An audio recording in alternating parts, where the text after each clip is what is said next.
दोस्तों, शायद आप इन दोनों को जानते ही होंगे। एक इशरत अली, वही गदर का खतरनाक गुंडा, और दूसरा असरानी, वही अंग्रेजों के जमाने का जेलर।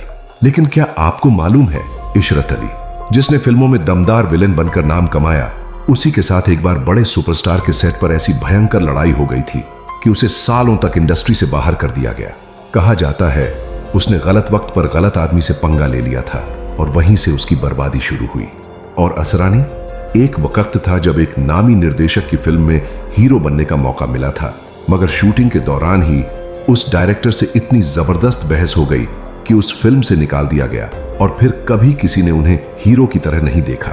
क्या सिर्फ एक बहस इंसान का करियर खत्म कर सकती है? और हाँ, इन दोनों की एक और बात कॉमन है, इनके पास टैलेंट था, जुनून था, मगर पावरफुल लॉबी नहीं थी। और इस इंडस्ट्री में बिना गॉडफादर के सिर्फ काम करने वाले को आखिर में बस एक लाइन मिलती है, साइड रोल में थे। नाम क्या था? क्या यही है हमारे सिनेमा का सच, जहां टैलेंट से ज्यादा तालमेल बिकता है, जहां मेहनती कलाकारों को बस इस्तेमाल कर फेंक दिया जाता है? आज इस वीडियो में हम जानेंगे इशरत अली और असरानी की जिंदगी के वो सच जिसे सुनने के बाद आपके आंख से आंसू निकल जाएंगे। चलिए अब बात करते हैं इशरत अली के बारे में। लेकिन उससे पहले, अगर आप बॉलीवुड की ऐसी अनसुनी और दिलचस्प कहानियां सुनना चाहते हैं तो जल्दी से हमारे चैनल को सब्सक्राइब कर लीजिए और इस वीडियो को लाइक करना ना भूलिए। आपके सपोर्ट से ही हम और भी शानदार कहानियां लेकर आते रहेंगे। तो चलिए अब शुरू करते हैं। कभी आपने देखा है कोई ऐसा इंसान जो पर्दे पर तो गुस्से में चीखता है, धमकाता है, लेकिन जिंदगी में इतना सीधा और शांत हो कि कोई यकीन ही ना करे? इशरत अली ऐसे ही एक इंसान थे। पर्दे पर उनका चेहरा देखकर आपको डर लग सकता है, भारी आवाज, कड़क शक्ल और ऐसा अंदाज कि सामने वाला कांप जाए। लेकिन कैमरा बंद होते ही वही इंसान इतना नरम दिल हो जाता था कि जूनियर आर्टिस्ट भी उनके पास बैठकर अपनी तकलीफें कहने लगता था। इशरत अली का जन्म उत्तर प्रदेश के एक छोटे से कस्बे में हुआ था। नाम तो लोगों ने बहुत बाद में जाना, लेकिन उनकी शुरुआत एकदम सामान्य थी, जैसे किसी भी मध्यम वर्गीय परिवार की होती है। 5 भाई बहन, सीमित आमदनी और जिम्मेदारियों का बोझ बचपन से ही कंधों पर। बचपन में उनके पास न ढंग के कपड़े थे, न स्कूल की कॉपियां पूरी होती थी, लेकिन एक चीज जो उनके पास सबसे ज्यादा थी वो था सपना। एक सपना कि कुछ अलग करना है, कुछ ऐसा जो गांव की सीमाओं से बहुत बाहर हो। बचपन में जब मोहल्ले के मंदिर में रामलीला होती थी तो इशरत सबसे आगे बैठते। कभी कभी पंडित जी उन्हें मंच के पीछे से पानी लाने को कहते और वो इसी बहाने पर्दे के पीछे का जादू देख लेते। धीरे धीरे उन्हें समझ में आने लगा कि जो लोग मंच पर कुछ मिनटों के लिए कोई किरदार निभा जाते हैं, उनका असर जिंदगी भर रहता है। वहीं से दिल में एक हल्का सा ख्वाब जन्मा, कलाकार बनने का। स्कूल के दिनों में नाटकों में हिस्सा लेने लगे, कभी दशरथ बने, कभी रावण। गांव के मेलों में उनका अभिनय इतना लोकप्रिय हो गया कि लोग कहते, अरे इस बार रामलीला इशरत वाली होनी चाहिए। लेकिन यह सब गांव की हद तक था। असली दुनिया बहुत बड़ी थी और उस दुनिया तक पहुंचने के लिए उन्हें अपने घर से निकलना ही था। जैसे ही 10वीं पास की, उन्होंने एक लोकल नाट्य संस्था से जुड़ने का फैसला किया। हालांकि घर वाले बहुत खुश नहीं थे। पिता चाहते थे कि बेटा नौकरी करे, कमाए, घर संभाले, लेकिन इशरत को कुछ और ही मंजूर था। वो लखनऊ गए, वहां की नाट्य संस्थाओं में एडमिशन लिया, लेकिन जेब में पैसे नहीं थे। कई बार भूखे पेट रिहर्सल की, कई रातें बस स्टैंड पर बिताई, लेकिन जो दिल में था वो कभी नहीं छोड़ा। वो कहते थे, जब तक किरदार को अपने अंदर नहीं उतारोगे तब तक वो सिर्फ एक्टिंग रहेगी, पर जब अंदर उतार लोगे तब वो जिंदगी बन जाएगी। इशरत अली की सबसे बड़ी ताकत थी उनका धैर्य और उनकी विनम्रता। जहां दूसरे लोग थिएटर में काम न मिलने पर छोड़ देते थे, वो वहीं डटे रहे। धीरे धीरे उन्हें लखनऊ, इलाहाबाद और दिल्ली के थिएटर सर्किट में जाना जाने लगा। अलग अलग नाटकों में उन्होंने हर तरह के किरदार निभाए, राजा, साधु, किसान, दरोगा, गुंडा, और हर बार लोग उनके अभिनय की तारीफ करते। एक बार दिल्ली में मशहूर निर्देशक मोहन मेहरोत्रा का प्ले चल रहा था, अंधेर नगरी चौपट राजा। उसमें एक कलाकार बीमार हो गया। इशरत अली ने मौके पर उसका किरदार निभाया और ऐसा निभाया कि पूरे ऑडिटोरियम ने खड़े होकर ताली बजाई। वहीं से किसी ने उन्हें सलाह दी, मुंबई जाओ, तुम्हारा चेहरा, तुम्हारी आवाज कैमरे पर बहुत असर करेगी। और यहीं से शुरू हुआ मुंबई का सफर, सपनों की नगरी, जहां हजारों लोग हर दिन आते हैं लेकिन टिकते बहुत कम हैं। जब इशरत अली पहली बार मुंबई पहुंचे तो उनके पास सिर्फ एक बैग, कुछ कपड़े और ढेर सारे सपने थे। कोई जान पहचान नहीं, कोई ठिकाना नहीं। एक दोस्त ने कहा, भाई यहां काम तो मिल जाएगा लेकिन पहले पेट भरना जरूरी है। तो उन्होंने एक छोटा सा नौकरी पकड़ा, एक प्रोडक्शन ऑफिस में चाय पानी का काम। दिन भर ऑफिस में चाय बनाते, झाड़ू लगाते, लेकिन जब डायरेक्टर आता तो दीवार के पीछे से उसके बात करने का तरीका सुनते। धीरे धीरे लोगों को पता चलने लगा कि ये चाय वाला सिर्फ चाय नहीं बनाता, ये थिएटर का शानदार कलाकार भी है। और फिर आया वो पहला मौका, एक टीवी सीरियल में छोटा सा रोल। 2 डायलॉग थे, लेकिन इशरत ने ऐसा निभाया कि डायरेक्टर ने उन्हें 2 और सीन दे दिए। इसी छोटे से रोल ने उनके लिए फिल्मी दरवाजे खोल दिए। धीरे धीरे उन छोटे रोल्स की गिनती बढ़ने लगी। कभी किसी फिल्म में एक गुंडे का आदमी बनकर खड़ा रहते तो कभी किसी नेता का दाहिना हाथ बनकर 2 लाइनें बोलते। कैमरे के सामने उनका खड़ा होना ही एक एहसास था। बड़ी बड़ी आंखें, सख्त चेहरा, भारी आवाज। वो भले ही साइड रोल में होते पर ध्यान दर्शकों का उन्हीं पर टिक जाता। लेकिन इशरत अली को यह भी मालूम था कि कैमरे पर दिखना ही काफी नहीं, याद रह जाना असली सफलता है। इसलिए वो हर किरदार में खुद को इस तरह ढालते थे कि चाहे वो सीन सिर्फ 10 सेकंड का हो मगर जहन में छप जाए। फिर एक दिन उन्हें एक फिल्म का ऑफर आया जो बाद में पूरे देश में तहलका मचाने वाली थी। गदर, एक प्रेम कथा। उस फिल्म में उनका किरदार बहुत बड़ा नहीं था। वो काजी का रोल निभा रहे थे, वही शख्स जो हीरो से टकराव में खड़ा होता है। पर उस एक सीन में जब वो सख्ती से बात करते हैं और फिर सन्नाटा छा जाता है, वहां लोग उन्हें पहली बार नोटिस करने लगे। लोग कहने लगे, वो काजी वाला कौन था, दमदार था यार। वो पहला मौका था जब एक छोटे से रोल ने उन्हें बड़ी पहचान दिलाई। और वहीं से इशरत अली के लिए सिनेमा के दरवाजे पूरी तरह खुल गए। इसके बाद उन्होंने एक के बाद एक फिल्में की। गंगाजल, हासिल, सरफरोश, सत्या, रक्त चरित्र, गैंग्स ऑफ वासेपुर। और हर फिल्म में उनका किरदार अलग, उनकी शैली अलग।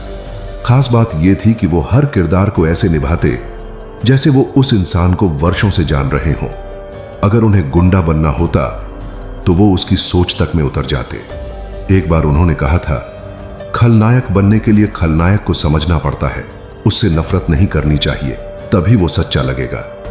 और शायद यही वजह थी कि उनके निभाए सारे खलनायक असली लगते थे। लोग उनसे डरते थे पर प्यार भी करते थे, क्योंकि वो अपने काम में सच्चाई रखते थे। पर कहानी सिर्फ पर्दे की नहीं थी। बहुत कम लोग जानते हैं कि इशरत अली सिर्फ एक अच्छे कलाकार ही नहीं, एक शानदार लेखक और डायलॉग कोच भी थे।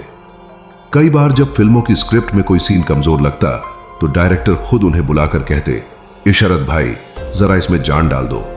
और वो 2 मिनट में ऐसा डायलॉग बना देते कि सीन ही बदल जाता। कुछ फिल्मों में उन्होंने सलाह दी, कुछ में चुपचाप डायलॉग सुधारे और कुछ में नए कलाकारों को बताया कि कैमरे के सामने कैसे बात करनी है। लेकिन उन्होंने कभी इन कामों का नाम नहीं लिया। क्रेडिट मांगना उनकी फितरत में नहीं था। एक किस्सा तो बड़ा मशहूर है। एक बार एक नया एक्टर अपने सीन में बार बार गलती कर रहा था। डायरेक्टर गुस्से में था। तब इशरत अली उसे कोने में ले गए और बोले, बेटा डर मत, तू जो बोल रहा है उसे पहले खुद महसूस कर, बाकी सब अपने आप हो जाएगा। उसके बाद उस लड़के ने सीन परफेक्ट कर दिया। बाद में वो लड़का एक बड़ा नाम बना, पर उसने कभी मंच से ये नहीं कहा कि इशरत अली ने उसे संभाला था। लेकिन इशरत को कोई शिकायत नहीं थी। वो बस मुस्कुराते थे और कहते, मैं जो करता हूं खुदा के लिए करता हूं, शोर के लिए नहीं। कुछ लोगों को शायद ये लगे कि इशरत अली को कभी मुख्य भूमिकाएं क्यों नहीं मिली। दरअसल उन्हें कई बार ऑफर मिले। एक बार एक बड़े प्रोड्यूसर ने उन्हें कहा, आपको विलेन बनाते हैं, पूरी फिल्म आपके ऊपर है। स्क्रिप्ट पढ़ने के बाद इशरत बोले, इसमें मेरे किरदार की कोई आत्मा नहीं है, सिर्फ गालियां और गोलीबारी, इसमें क्या जीऊं मैं। और उन्होंने मना कर दिया। ऐसे कलाकार अब बहुत कम बचे हैं जो पैसे और नाम से पहले किरदार की सच्चाई को रखते हैं। वो अक्सर कहते थे, पर्दे पर दिखना आसान है पर लोगों के दिलों में उतरना मेहनत मांगता है। मैं दिखने के लिए नहीं, जीने के लिए एक्टिंग करता हूं। इशरत अली जब पर्दे पर आते थे तो उनका किरदार चाहे जितना भी डरावना हो, पर्दे के पीछे वो उतने ही शांत, विनम्र और सुलझे हुए इंसान थे। फिल्म सेट पर उन्हें देखकर कोई नहीं कह सकता था कि ये वही शख्स है जो थोड़ी देर पहले कैमरे के सामने गोलियों की बौछार कर रहा था। उनकी सबसे बड़ी खूबी थी उनकी इंसानियत। वो उन गिने चुने कलाकारों में थे जो जूनियर आर्टिस्ट से लेकर लाइटमैन तक सभी को नाम से बुलाते थे। किसी को जरूरत हो तो खुद चुपचाप जाकर पूछते, भाई सब ठीक है, कुछ चाहिए क्या? और फिर बगल में बैठे स्पॉट बॉय को अपना खाना थमा देते। कई बार फिल्म इंडस्ट्री में ऐसे मौके आते हैं जब कोई बीमार होता है या किसी को इलाज के लिए पैसे की जरूरत होती है। इशरत अली हमेशा सबसे पहले मदद करते और सबसे बाद में चर्चा में आते, क्योंकि वो चर्चा के लिए नहीं, जरूरत के लिए मदद करते थे। उनका एक नियम था, अगर किसी का भला कर रहे हो तो कैमरा लेकर मत जाओ, खुदा देख रहा है, वही काफी है। कई पुराने थिएटर कलाकारों को उन्होंने पेंशन की तरह हर महीने पैसे भेजे। एक पुराने को एक्टर जो लकवे का शिकार हो गए थे, उनके लिए घर तक भिजवाते रहे दवाइयां बिना नाम दिए। एक बार एक फिल्म की शूटिंग के दौरान एक फाइट मास्टर घायल हो गया। सब लोग अपने काम में व्यस्त हो गए। इशरत अली उसे अपनी गाड़ी से अस्पताल ले गए, इलाज करवाया और जब तक उसका परिवार नहीं आया वहीं बैठे रहे। इन बातों के लिए उन्हें कोई अवार्ड नहीं मिला, लेकिन जिन लोगों की मदद की उनके दिलों में उनका नाम हमेशा से दर्ज रहा। वक्त के साथ इशरत अली का चेहरा थोड़ा बदला, बाल सफेद हुए, शरीर थोड़ा झुका, लेकिन उनका अभिनय उतना ही धारदार रहा। फिर भी उन्होंने एक दिन अचानक से एक्टिंग छोड़ दी। न कोई प्रेस रिलीज, न कोई मीडिया इंटरव्यू। बस एक दिन शूटिंग के बाद अपने बैग उठाया और कहा, अब लगता है मेरा किरदार खत्म हो गया है। किसी ने पूछा, क्यों छोड़ रहे हो? तो वो सिर्फ मुस्कुराकर बोले, अब मैं अपने असली रोल की तरफ लौट रहा हूं, एक आम इंसान बनने का। और वाकई वो एक्टिंग की दुनिया से दूर चले गए। अब वो एक साधारण सी जिंदगी जीते हैं, कोई दिखावा नहीं, कोई प्रचार नहीं। सुबह सुबह नमाज पढ़ते हैं, कुछ धार्मिक किताबें पढ़ते हैं, पड़ोस के बच्चों को उर्दू और हिंदी पढ़ाते हैं और कभी कभी पुराने साथियों से मिलने चले जाते हैं। कभी किसी को देखकर कहते हैं, अरे ये लड़का तो उस फिल्म में क्लैप देता था, अब बड़ा हो गया। उनके पास कोई बंगला नहीं, बड़ी गाड़ी नहीं, स्टाइलिश कपड़े नहीं, पर उनके पास है सुकून। और यही सुकून उनके पूरे जीवन की सबसे बड़ी कमाई है। आज जब हम किसी बड़े सुपरस्टार की बात करते हैं तो उनके अवार्ड गिनते हैं, लेकिन जब इशरत अली की बात आती है तो लोग उनकी इंसानियत याद करते हैं। वो कहते थे, जब मैं मरूं तो लोग मेरे रोल से नहीं, मेरी रूह से याद करें। और शायद इसलिए आज भी जो उन्हें जानते हैं वो कभी भूल नहीं पाते। उनका नाम भले ही हर पोस्टर पर न रहा हो, लेकिन वो हर फिल्म की नींव में कहीं ना कहीं थे। हर सीन में, हर डायलॉग में, हर उस किरदार में जो छोटे रोल में आकर बड़ा असर छोड़ जाता है। तो अगली बार जब आप कोई पुरानी फिल्म देखें और उसमें कोई गुंडा, कोई काजी या कोई सख्त मिजाज नेता का आदमी दिखे तो जरा गौर से देखिए, वो शायद इशरत अली होंगे, क्योंकि उन्होंने सिर्फ एक्टिंग नहीं की थी, उन्होंने हर किरदार को जिया था। अब मैं आपसे एक सवाल पूछता हूं, क्या हम एक कलाकार को सिर्फ तब याद करते हैं जब वो हमारे बीच नहीं रहता? किरदार मरते हैं, पर एक इंसान की अच्छाई उसकी सबसे बड़ी विरासत होती है। क्या आपने उस विरासत को कभी महसूस किया है? अगर आपको ये जानकारी अच्छी लगी हो तो इसे जरूर शेयर कीजिए। ऐसे कलाकार सिर्फ पर्दे पर नहीं, दिलों में जिंदा रहते हैं। चैनल को सब्सक्राइब करें ताकि हम ऐसी और कहानियां आप तक पहुंचा सकें। और अगली बार जब आप इन्हें पर्दे पर देखें तो बस इतना याद रखें, वो सिर्फ एक रोल नहीं निभा रहे थे, वो जिंदगी जी रहे थे। अब बात करते हैं असरानी के बारे में। तो चलिए अब शुरू करते हैं। ये कहानी है गोवर्धन असरानी की, जिन्हें पूरी दुनिया असरानी के नाम से जानती है। एक ऐसा कलाकार जो कॉमेडी के पीछे छुपे गहरे दर्द को जीता रहा। एक ऐसा इंसान जो दिल से पेंटर था, लेकिन किस्मत ने उसे बना दिया बॉलीवुड का सबसे प्यारा कॉमेडियन। आज हम उसी असरानी की कहानी को फिर से सुनेंगे, लेकिन इस बार और करीब से और गहराई से। गोवर्धन असरानी का जन्म 1 जनवरी 1941 को एक सिंधी परिवार में कराची में हुआ, जो अब पाकिस्तान में है। उनके पिता वहां एक व्यापारी थे।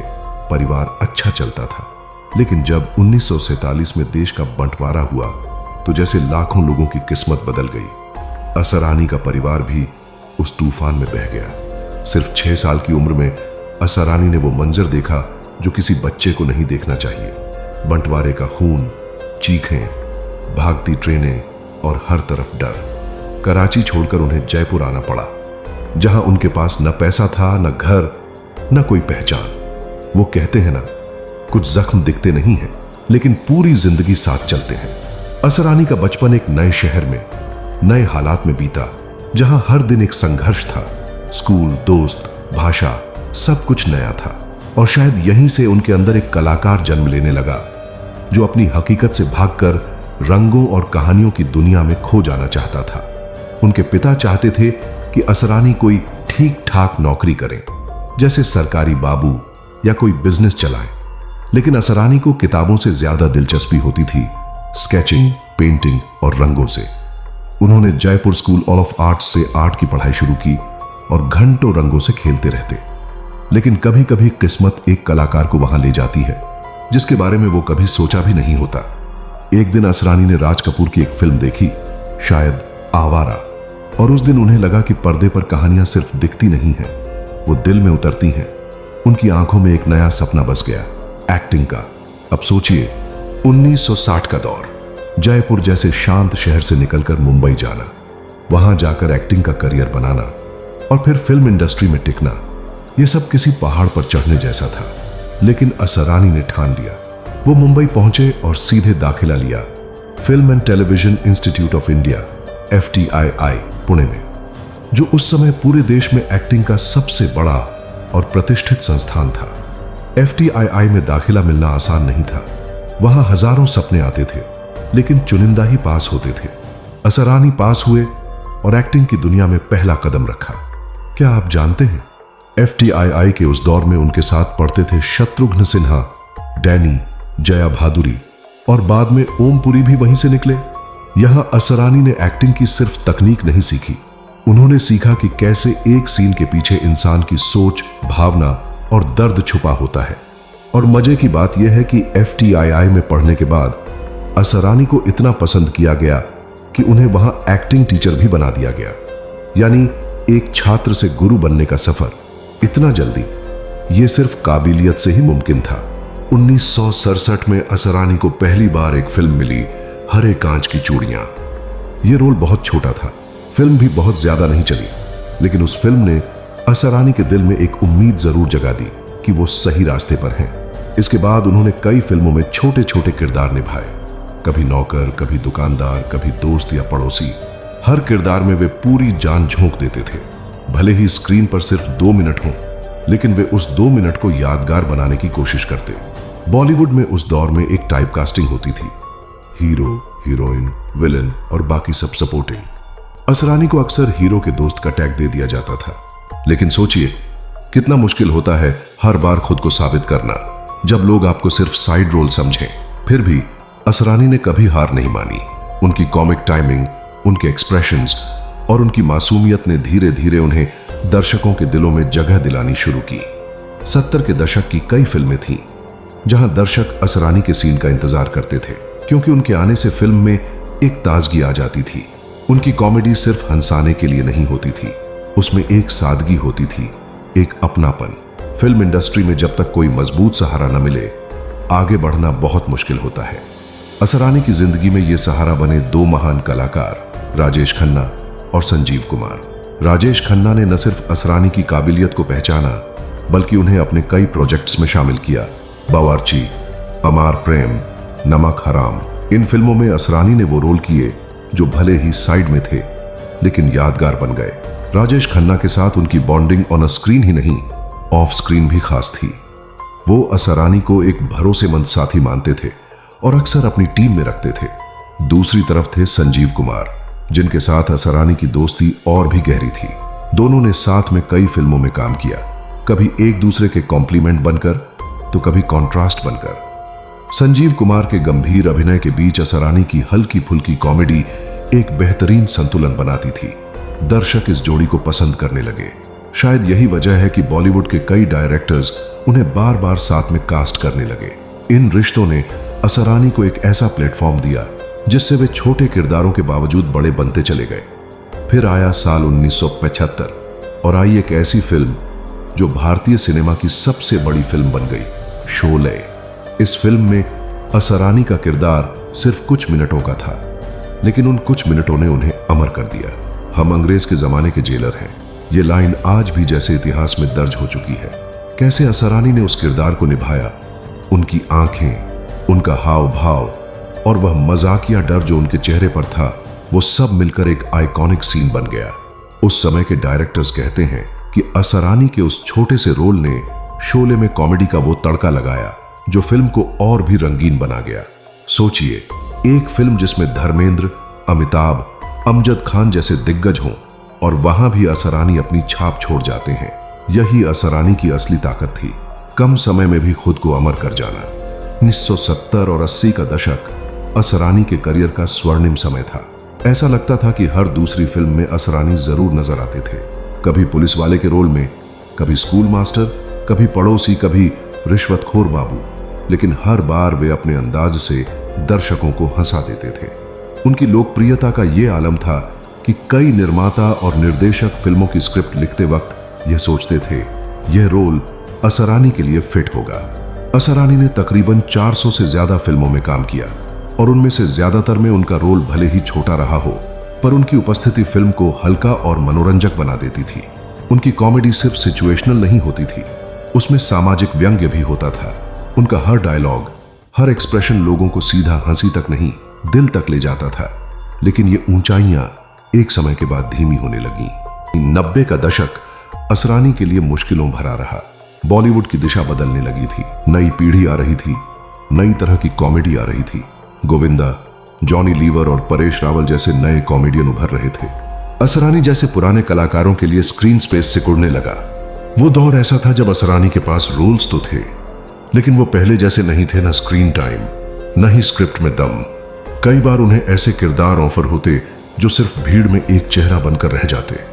एक ऐसा कलाकार जिसने सैकड़ों फिल्मों में अपने नाम से हंसी बटोरी थी, अब सिर्फ नाम मात्र का हिस्सा बनकर रह गया। असरानी ने कई बार इंटरव्यू में कहा कि वो वक्त उनके लिए बहुत मानसिक रूप से चुनौतीपूर्ण था। जब लोग आपको देखकर मुस्कुराना छोड़ दें तो एक कॉमेडियन के लिए उससे बड़ा दुख और क्या हो सकता है। लेकिन फिर भी असरानी टूटे नहीं। उन्होंने खुद को नए जमाने के हिसाब से ढालने की कोशिश की। 90 के दशक के अंत में असरानी ने एक चौंकाने वाला फैसला लिया राजनीति में आने का। उन्होंने कांग्रेस पार्टी का दामन थामा और सोचने लगे कि अब वे पब्लिक सर्विस के जरिए देश के लिए कुछ करेंगे। शुरुआत में सब कुछ नया और जोश से भरा था। उन्होंने चुनावी कैंपेन में हिस्सा लिया, लोगों से मिले, रैलियों में भाषण दिए। लेकिन जल्द ही असरानी को एहसास हुआ कि राजनीति की दुनिया एकदम अलग है। यहां जो दिखाई देता है वही सच नहीं होता। यहां तालियां भी मिलती हैं और चुपचाप धोखा भी। वो सच्चाई, वो इमोशन जो सिनेमा में होता था, राजनीति में कहीं नहीं था। कुछ ही समय में असरानी ने खुद को वहां से दूर कर लिया। उन्होंने ये स्वीकार किया कि राजनीति उनके स्वभाव के लिए नहीं बनी है। मैं एक कलाकार हूं, मेरा काम लोगों को हंसाना है, भाषण नहीं देना। और वे वापस लौट आए वहीं जहां से वे चले थे, कैमरे की दुनिया में। 2000 के बाद असरानी ने एक बार फिर फिल्मों में वापसी की। उन्होंने कई नई पीढ़ी के स्टार्स के साथ काम किया। हेरा फेरी, छुप छुप के, भूल भुलैया, मलामाल वीकली जैसी फिल्मों में। अब वे सीनियर एक्टर के रूप में नजर आते थे, पिताजी, पंडित, प्रिंसिपल जैसे रोल्स में। लेकिन उनकी कॉमिक टाइमिंग अब भी वैसी ही थी, बिल्कुल सटीक, बिल्कुल नेचुरल। टीवी और वेब की दुनिया में भी उन्होंने अपनी जगह बनाई। कई धारावाहिकों में वे नजर आए, कभी गेस्ट के तौर पर, कभी कैरेक्टर रोल में। असरानी आज 80 पार कर चुके हैं। उनका शरीर शायद उतनी एनर्जी ना दिखा पाता हो, लेकिन उनके चेहरे की मुस्कान और आवाज की मिठास आज भी वही है। वे कभी किसी अवार्ड शो में दिख जाते हैं, कभी किसी वेब सीरीज में, और जैसे ही स्क्रीन पर आते हैं वही पुराना असरानी लौट आता है, जिसे देखकर लोग अनायास मुस्कुरा उठते हैं। अब एक सवाल हमारे जहन में उठता है, क्या वाकई असरानी को बॉलीवुड ने वो इज्जत दी जिसके वे हकदार थे? 400 से ज्यादा फिल्मों में काम करने वाला एक्टर, जिसकी कॉमेडी पर पूरा देश हंसा, जो हर घर का जाना पहचाना चेहरा बना, क्या उसे बस कॉमेडियन कहकर सीमित कर देना सही है? सोचिए, एक ऐसा कलाकार जिसने अपने करियर की शुरुआत ही एक संघर्ष से की, जिसका परिवार कराची से उजड़कर जयपुर आया, जिसने पेंटर बनने का सपना छोड़ एक्टिंग का रास्ता चुना, जिसने FTII जैसे संस्थान से निकलकर खुद को साबित किया, जो हर फिल्म में चाहे छोटा हो या बड़ा अपनी छाप छोड़ जाता था। उस कलाकार को शायद ही कभी लीड रोल मिला, उसे शायद ही कभी बेस्ट एक्टर की कैटेगरी में नामांकित किया गया। उसकी फिल्मों को भले ही ब्लॉकबस्टर कहा गया हो, लेकिन उनके योगदान को क्या वैसी ही ब्लॉकबस्टर इज्जत मिली? क्या कॉमेडी करना आसान होता है? लोग अक्सर कहते हैं कि ट्रेजेडी करना आसान है, लेकिन लोगों को हंसाना सबसे मुश्किल काम है। और असरानी ने यह काम पूरे जीवन किया, ईमानदारी से, पूरे दिल से। उन्होंने एक समय में 10-10 फिल्मों की शूटिंग की, एक ही दिन में 3 सेट्स बदले, लेकिन उनकी एनर्जी कभी कम नहीं हुई। उन्होंने अपने किरदारों को कभी दोहराया नहीं, हर बार कुछ नया लाए, कुछ अनोखा किया। आज जब हम फिल्मों के बारे में बात करते हैं तो हम हीरोइन, हीरो और विलेन का नाम लेते हैं, लेकिन असरानी जैसे कलाकार वो नींव हैं जिन पर पूरी फिल्म टिकी होती है। बॉलीवुड में कई ऐसे कलाकार हुए जिन्हें उनकी मृत्यु के बाद पहचाना गया, लेकिन असरानी उन चंद खुशनसीब कलाकारों में से हैं जिन्हें जिंदा रहते हुए भी दर्शकों का प्यार मिला।